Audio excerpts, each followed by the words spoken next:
Students welcome to my channel set commerce classes. मैं हूं Praveen sir और मैं इस वीडियो में आप लोगों से डिस्कस करने जा रहा हूं illustration number 47 of chapter accounting for share capital from the book T S Grewal. Edition जो मेरे पास बुक का है बच्चों वो है 2023। इलस्ट्रेशन 47 कुछ इस तरह से है बच्चों।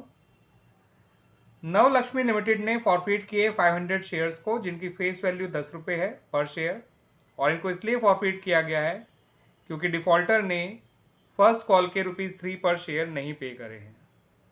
यहाँ पर यह भी बता रखा है कि जो फाइनल कॉल है ₹2 पर शेयर वो अभी तक मांगी नहीं गई है। ठीक है बच्चों, ये तो हो गया इनके फॉरफीचर से जुड़ी हुई इन्फॉर्मेशन। अब इनके रीइश्यू के बारे में क्या कहा है वो भी देख लीजिए। इनके रीइश्यू से जो जुड़ा हुआ पहला केस है उसमें कहा है कि शेयर्स आर रीइश्यूड फॉर ₹5 पर शेयर। ठीक है बच्चों, इन सारे शेयर्स को ही रीइश्यू किया गया है। All the forfeit share have been reissued.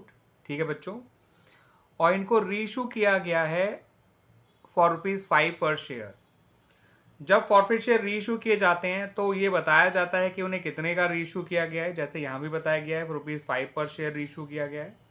और साथ साथ ये भी बताया गया जाता है कि उन्हें कितना रुपीज़ पेड अप मान के रीइश्यू किया गया है, फुली पेड अप मान के रीइश्यू किया गया है या फिर कुछ और रुपीज़ पेड अप मान के रीइश्यू किया गया है, जो कि इस केस में गिवन नहीं है।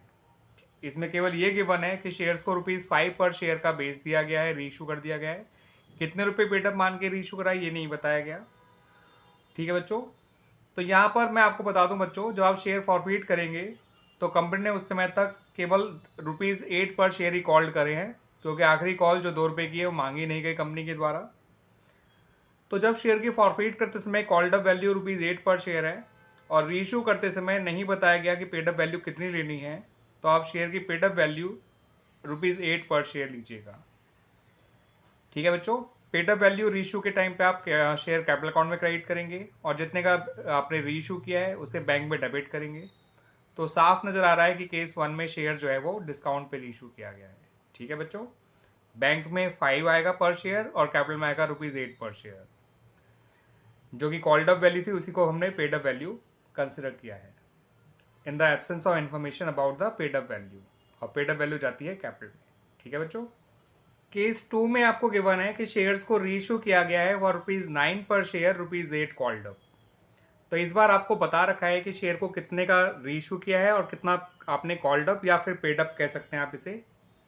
ठीक है, कि कितना कॉल्ड अप है और कितने का रीइश्यू करा गया है। तो जितने का रीइश्यू किया गया वो आपका बैंक में आ जाएगा और जितना आपने कॉल्ड अप या पेड अप माना है उतना कैपिटल में आ जाएगा। तो साफ नज़र आ रहा है कि शेयर को प्रीमियम पर रीइश्यू किया गया है, बिकॉज बैंक का अमाउंट कैपिटल के अमाउंट से ज़्यादा आएगा। ठीक है बच्चों, केस 3 में कहा है कि शेयर्स को रीइश्यू किया गया है फॉर ₹8 पर शेयर फुली पेड अप।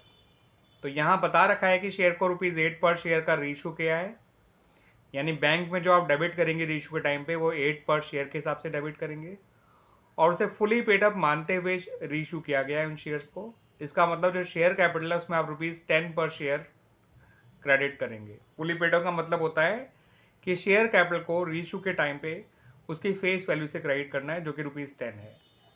अब बैंक में आएगा 8 पर शेयर, कैपिटल में आएगा 10 पर शेयर। इसका मतलब ये शेयर रीइश्यू जो हुए हैं वो डिस्काउंट पे हुए हैं। ठीक है बच्चों, चौथे और आखिरी केस में कहा गया है कि शेयर्स को ₹12 पर शेयर रीइश्यू किया गया है और फुली पेड अप मानते हुए।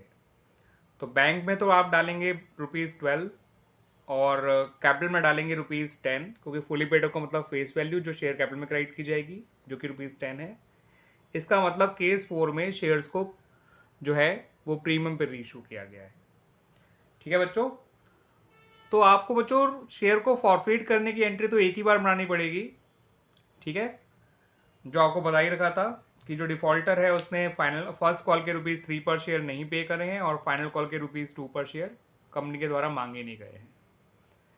तो फॉरफीचर तो उनका एक ही बार किया जाएगा उन 500 शेयर्स का, और रीइश्यू इनको आप 4 बार करके दिखाएंगे अकॉर्डिंग टू वेरियस केसेस, और फिर चारों ही केसेस में आपको gain on reissue of the share भी निकालना है और उसकी एंट्री पास करनी है।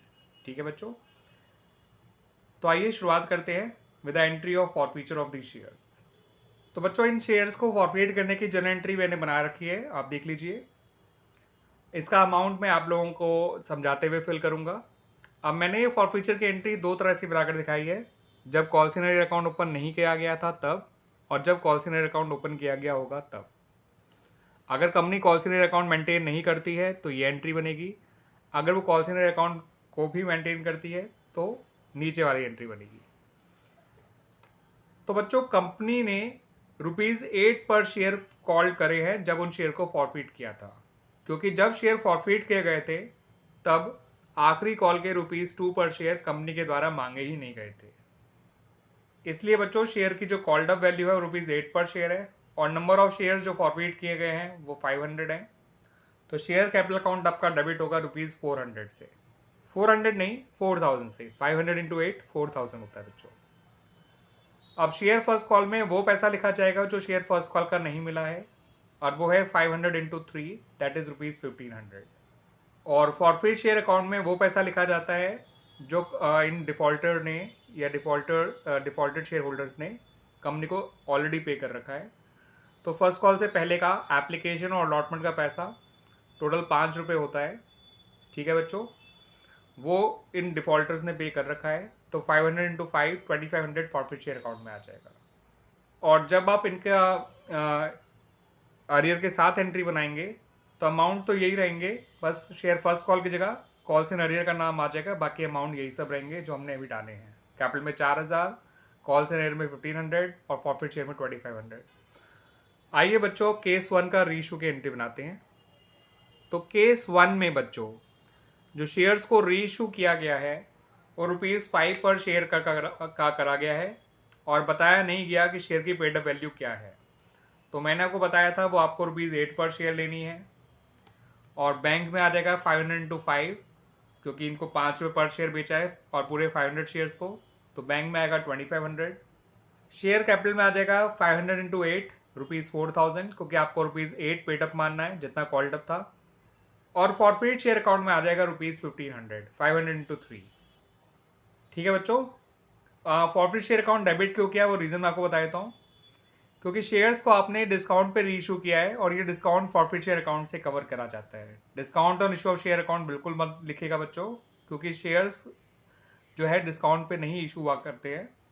रीइशू जरूर डिस्काउंट पे होते हैं, मगर नाम डिस्काउंट का नहीं आता, नाम आता है फॉरफिट शेयर अकाउंट का, क्योंकि जो भी आप डिस्काउंट दे रहे हो वो इस फॉरफिटेड अमाउंट से ही दिया जाएगा। अब आप देख सकते हैं बच्चों कि इन शेयर्स पे जो हमने अमाउंट फॉरफिट किया था, यानी जो पुराना मिला हुआ पैसा है वो 2500 है, और आपको आउट ऑफ दैट 2500 1500 जो है वो डिस्काउंट देना पड़ा। स्टिल आप फायदे में हो ऑफ ₹1000। आपको इन शेयर्स पे मिला हुआ पैसा था ₹2500 जो आपने फॉरफिट किया था, आपने डिस्काउंट अलाउ किया ऑन दीज शेयर ₹1500। इसका मतलब इन शेयर्स के रीइशू पे आपको गेन हो रहा है या कंपनी को गेन हो रहा है ₹1000, ठीक है बच्चों। तो इस तरह से ये गेन निकल गया। क्लियर बच्चों। आइए अब बात करते हैं केस 2 की। केस 2 में आपको बता रखा था कि शेयर्स को ₹8 कॉल्ड अप मानते हुए फॉर ₹9 पर शेयर रीइशू कर रहा है। तो रीइशू करते वक्त जो कॉल्ड अप बोला है वो कैपिटल में जाएगा 8, बैंक में 9 जाएगा पर शेयर। तो साफ पता चल रहा है कि शेयर्स प्रीमियम पर रीइशू हुए हैं, इसलिए आपको क्रेडिट साइड में सिक्योरिटीज प्रीमियम अकाउंट का नाम और आ जाएगा। तो बैंक में लिखिए 500 इंटू 9 4500। शेयर कैपिटल में लिखिए 500 इंटू 8 4000। सिक्योरिटीज प्रीमियम में लिखिए 500 इंटू 1 500। ₹1 प्रीमियम पे इनको शेयर्स को रीइशू किया गया है। अब इन शेयर्स पे गेन कितना हुआ बच्चों? डिस्काउंट तो आपको कोई देना नहीं पड़ा, और इन शेयर्स का फॉरफिटेड अमाउंट था ₹2500। तो आपका गेन हो गया बच्चों ₹2500 माइनस 0 कह लीजिए, क्योंकि डिस्काउंट नहीं दिया तो मतलब समझ लीजिए 0 डिस्काउंट दिया है। तो आपका गेन हो गया ₹2500। इस गेन को हम कैपिटल रिजर्व में ट्रांसफर करते हैं, because gain on the reissue of forfeit share एक कैपिटल गेन है, और सारे कैपिटल गेन जो है वो कैपिटल रिजर्व में ट्रांसफर किए जाते हैं। Now come to case number 3। तो बच्चों, केस नंबर 3 में आपको बता रखा है कि शेयर्स को ₹8 पर शेयर का रीइशू किया गया है, और फुली पेड अप मानते हुए। तो फुली पेड अप का मतलब होता है कि आप शेयर की face value share capital account में क्रेडिट करेंगे। तो शेयर कैपिटल में आप लिखेंगे 500 इंटू 10।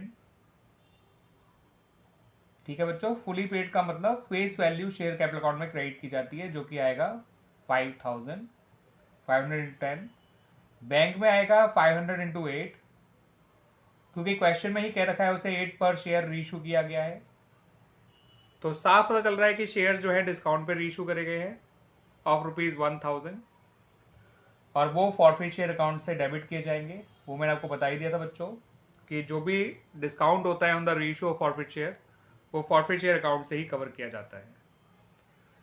तो फिर से आपको गेन कितना हुआ बच्चों? फॉरफिट अमाउंट था ₹2500, डिस्काउंट दिया आपने 1000, तो आपका गेन हो गया ₹1500।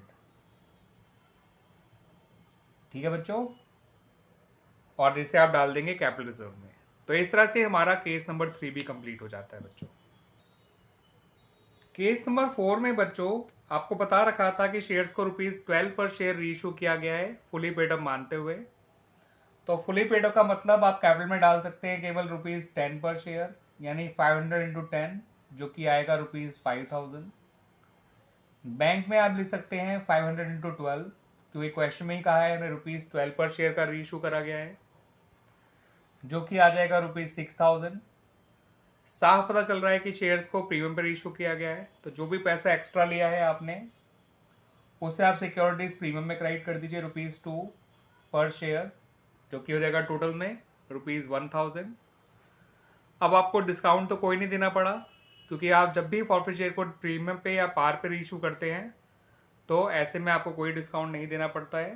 तो जितना फॉरफिट अमाउंट है उन शेयर्स का, वो सारा का सारा आपका कैपिटल गेन हो गया, और इसको आप कैपिटल रिजर्व में ट्रांसफ़र कर देंगे। 2500 माइनस डिस्काउंट, जो कि 0 है, यानी आपका गेन 2500 का ही है, जो चला जाएगा कैपिटल रिजर्व में। और इस तरह से हमारा ये पर्टिकुलर एग्जाम्पल, ये पर्टिकुलर इलस्ट्रेशन कंप्लीट हो जाता है। और बच्चों, जब भी आपको रीइशू का रिवीजन करना हो या रीइशू को ढंग से सीखना हो, तो ये एग्जाम्पल उसके लिए बहुत बेनिफिशियल है। ठीक है बच्चों, क्योंकि आपको यहाँ पे रीइशू की वेरियस सिचुएशंस गिवन है इस क्वेश्चन में, तो आप इसको ढंग से अच्छी प्रैक्टिस भी कर पाएंगे रीइशू ऑफ फॉरफिट शेयर्स की। एंड उम्मीद करता हूँ कि ये वीडियो आपको उसको समझने में हेल्प भी बहुत करेगा। थैंक यू बच्चों।